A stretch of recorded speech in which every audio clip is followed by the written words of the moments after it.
Prana as an agency of consciousness, from the metaphysical point of view, is the alpha and omega of it all. It is out of the pranic current of that nad, universal vibration within the heart of consciousness, that everything rises and everything manifests and everything takes shape and form.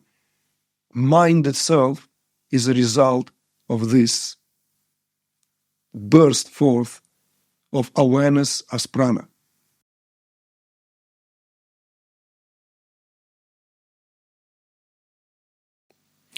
Many people refer to having had a Kundalini awakening with many symptoms and dramatic sensations, balls of energy moving through the spine or body, bright lights, etc. But from listening to you, my understanding is that there is a difference between the initial activation of Kundalini, which could entail all of these symptoms, and an actual awakening, which would seem to be a culmination of the Kundalini energy taking its full course through the channels in the body and ultimately ascending up the Sushumna and to the Brahma or Chitrini or Sahasrara, a process that generally takes years to complete. Is this a correct understanding? And if so, what really constitutes an activation, which would mean that the process has in fact started?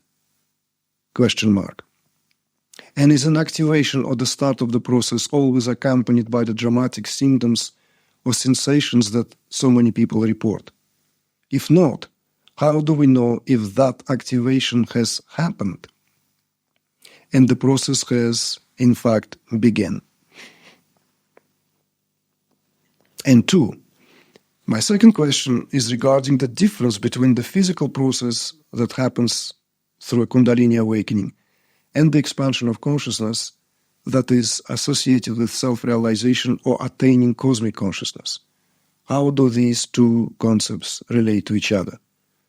Because it seems that there are people who have had a Kundalini awakening and yet are not self-realized, or even of a very high level of consciousness.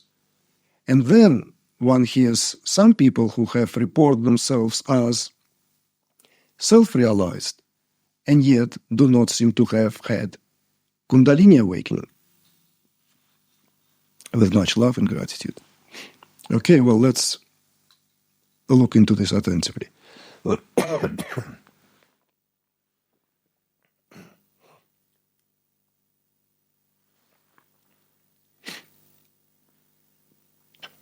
So, when conceiving the Kundalini course, we had to make a conscious decision how many Sanskrit terms and terminologies to introduce without perhaps turning that course into a more specialized offering, or let's say offering only available to those who already have a initiatory level of insight into tradition. Because Kundalini itself as a term obviously comes from India. It's a term which is inseparable from Vedic culture per se, and since Vedic culture is at the basis of all various different spiritual and religious traditions in the Indian subcontinent, we had to resort to introducing many Sanskrit terms. However, some of the Sanskrit terms have been liberally relaxed and supplemented with English equivalent where we did not feel it somehow does injustice. So let me just bring this reminder and we'll make these very important adjustments, because there are two terms when we speak about Kundalini as a process. Kundalini per se as Kundalini, and then there is another Sanskrit term simply known as Pranotthana, okay, or Pranotthana, Okay? So that term was not introduced into the Kundalini course. And yet, during some of the live Q&A sessions, that question where someone actually brought that term came about. So it invited an opportunity on my part to speak to that term, because somehow I find that this term gains its own momentum in the way that people begin to interpret it. But Pranotthana or Pranotthana is simply means higher activity of pranas. And in our work, we simply call it or refer to it as heightened pranic activity. You see? So in other words, Kundalini process consists, and now I'm leaning back to the traditional understanding, where the Kundalini process is deliberately distinguished from what is known as Pranotthana. You see? So traditionally, yes, we can look it up, and that will be very clearly outlined, that Kundalini process is the full culmination of the unfoldment of consciousness when it completes its journey. But in order for the Kundalini to, as it were, complete that journey, it is always and ideally preceded by the process of heightened pranic activity in our language, or the process of Pranotthana. You see? So, in other words, now we're touching on this, what requires certain adjustment, maybe not necessarily debunking, but it may come as a surprise to many people. And in the Kundalini course, I speak about it over and over, that there are many, many people out there today who go through heightened pranic activity. In other words, they display variety of phenomenology where the body comes up with all these somatic experiences, which are also kind of classically fall under the awakened Kundalini. These are not. And the Pranotthana process is something that precedes Kundalini awakening, or precedes proper Kundalini awakening. You see? So this is where the work actually begins to separate wheat from the chaff of many of those who claim that they went through the Kundalini process. And of course, nobody blames anyone here. It's impossible to lay responsibility on someone who undergoes through a variety of symptomatology that simply falls under the language, that somatic language of how Kundalini proper as a process is known for and displayed and accompanied by. And you see, and this is where it becomes, let's say, a trickier territory. When is it Kundalini process proper, and when it is only a heightened activity? So that's a, let's say, introduction before I can begin to answer this question from Astrid, because this is exactly what she's referring here to. There are many people out there who claim to undergo Kundalini, and as Astrid put it, not all of them, perhaps not even most of them, do not display any degree of true transformation of consciousness. On the other hand, there are those who claim to have no Kundalini process, no Kundalini awakening, and then claim to be self-realized. We'll leave this for a moment now. I just want it to be, again, reinstated, and so as there's clarity once and for all, brings about this understanding, so that when we speak of Kundalini process, of course it is inseparable from the heightened pranic activity. This is obvious thing. It's like, in order to bake something, you need to heat up an oven. You cannot just put a loaf of dough into the oven.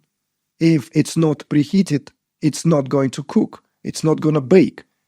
So the heightened activity, this Pranotthana, is what prepares the subtle body in particular. And there's importance here, the state of the subtle body, for the Kundalini process to take over when the time and circumstances are right. So, of course, from here, we can just go into a discourse in its own right. This single question, what Astrid brought, could keep us occupied for at least an hour plus to go into intricacies of how each of these processes can be distinguished. So, even though, as I said earlier, we did not include that term, Pranotthana, and replaced it with heightened pranic activity, it is something I constantly speak about, and the Kundalini course, of course, deals with that in minute degree of subtleties in terms of how to distinguish heightened activity of prana from a properly awakened Kundalini. But let us touch maybe some of this, bring these reminders. At a glance, at a face value, the processes, two processes that, let's say, phase of Pranotthana, that heightened pranic activity, and Kundalini itself display almost the same kind of somatic, bodily language with all the shakes and moves, with all the trembles, with all the accompanying bandhas and yogas and mudras, speaking in tongues, you name it. All the vocabulary here is almost on par, almost intact. So, of course, it makes very, very difficult for someone who undergoes this to know whether this is in fact Kundalini or simply heightened pranic activity. You see? But the difference is vast. And what's the difference? Okay, so brace yourself now. Whatever is maybe there have been solidified in understanding. The activation of prana and heightened pranic activity would do wonders, of course, in preparing the body, preparing the subtle body above all else, by strengthening the body throughout, by purging the body from a lot of accumulated impositions, all these samskaras. It will definitely shake up the body, and during the process of that shake-up, a lot of alignments will come to the surface. So yes, certain illnesses will resurface, certain diseases, mental, physical, and emotional, all can resurface during that time. But it will not be as dramatic as when Kundalini awakens.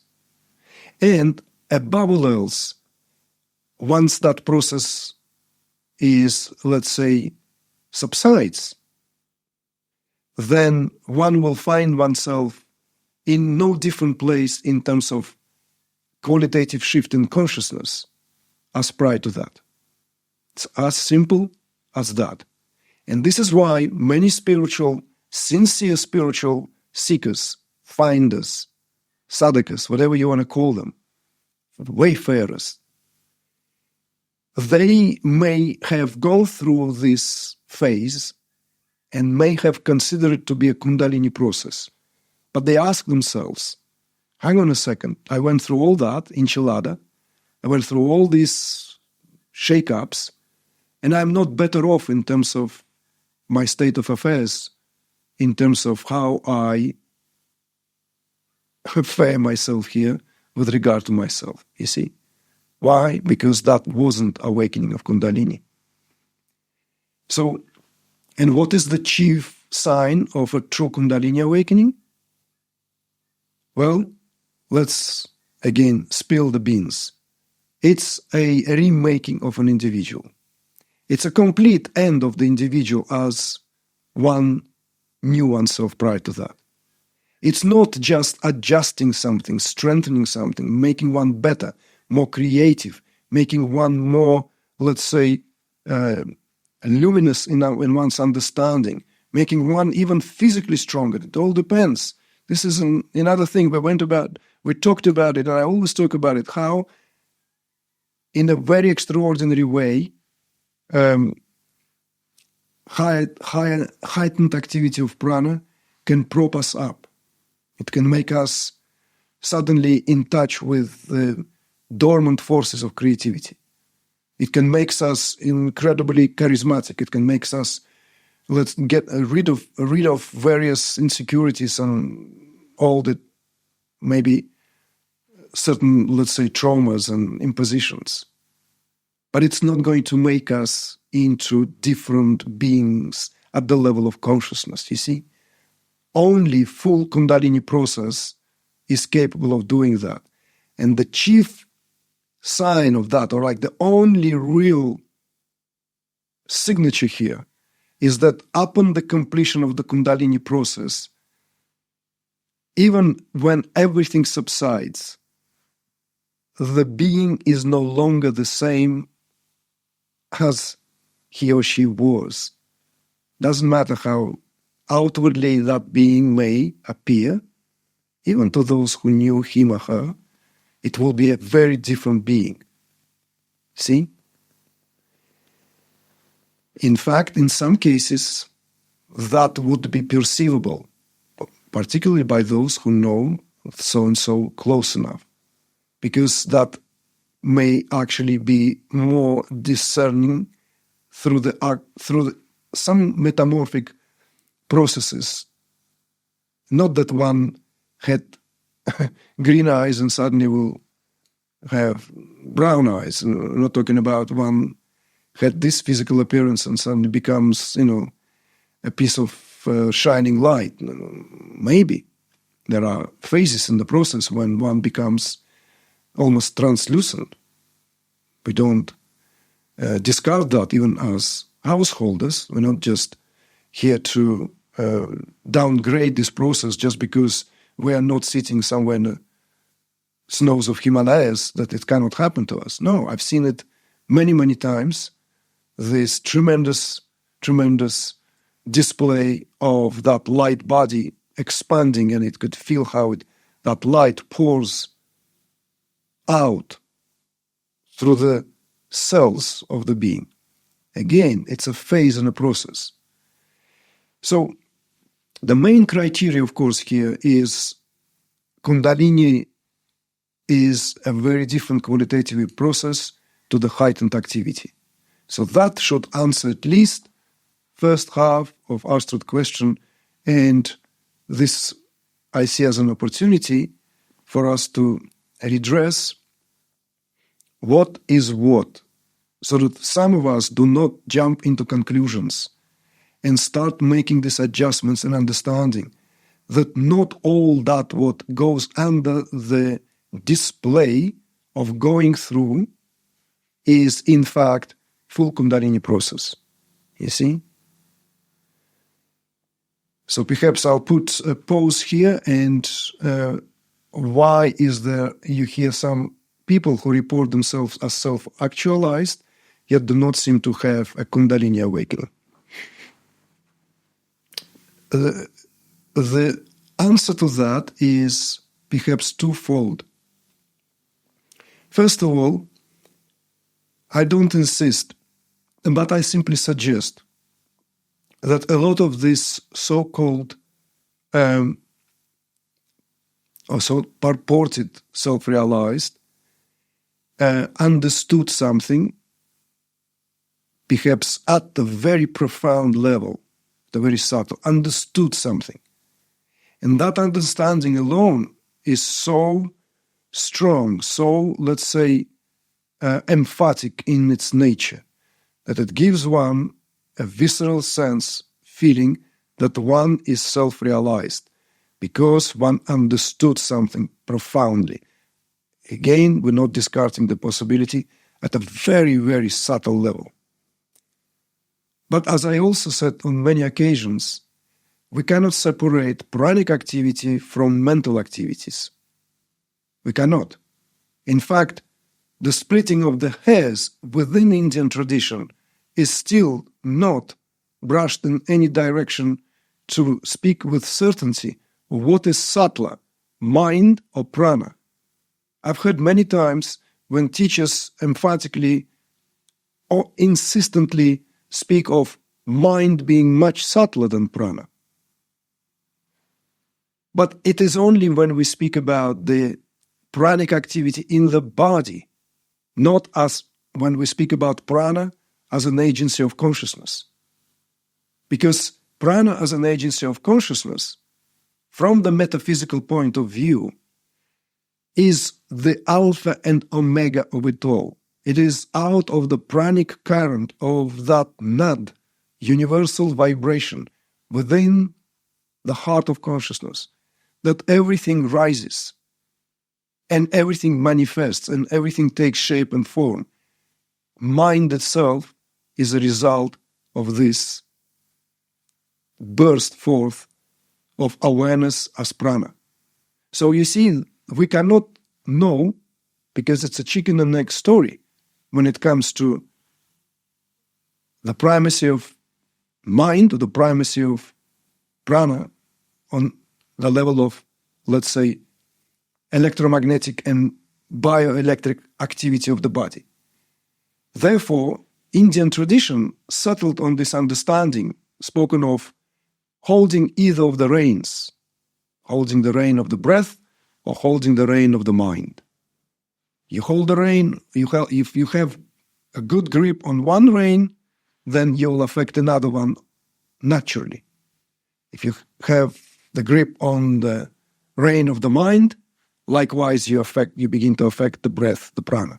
You see, prana and breath spoken often interchangeably. So there are these people out there who have the audacity to speak about it with an authority that they indeed realized what is there to realize and they did not undergo any kundalini. Well, that is inconsistent with the understanding of what kundalini itself is. And therefore, I always send those who are very, very kind of like settled on this understanding that, again, like there's no way without not speaking about Ramana Maharshi, because he's the nearest to us apostle of Neo-Advaita in terms of time. There's no bigger figure in Indian culture that, let's say, commands so much authority as Ramana Maharshi did. Yeah, there were some extraordinary sages, recognized here, worshipped there, have made massive following, but Ramana Maharshi starts there as a colossal figure, okay? And I'm saying that slightly tongue-in-cheek. You notice how I freely often never miss an opportunity to turn it into a bit of a sort of like a joke when it comes to not Ramana Maharshi himself, of course, but in terms of how Ramana's teaching is interpreted, often to fit one particular understanding. So if I'm a hardcore Neo-Advaitin, then of course I will only insist on that aspect of Ramana's teaching that is emphasized in that particular level of understanding, on that particular level of understanding, with that particular, let's say, emphasis on self-inquiry, and self-inquiry is considered to be leading to enlightenment. No, Ramana never said that. He simply said that it's an effective way, just as effective, if not more, as what yogis did when they try to control the breath. How many times I spoke about it, almost like becoming like an old story, old joke, like at some point people stop laughing because they've heard it so many times. But that's the understanding. So when Ramana asked, what is Kundalini?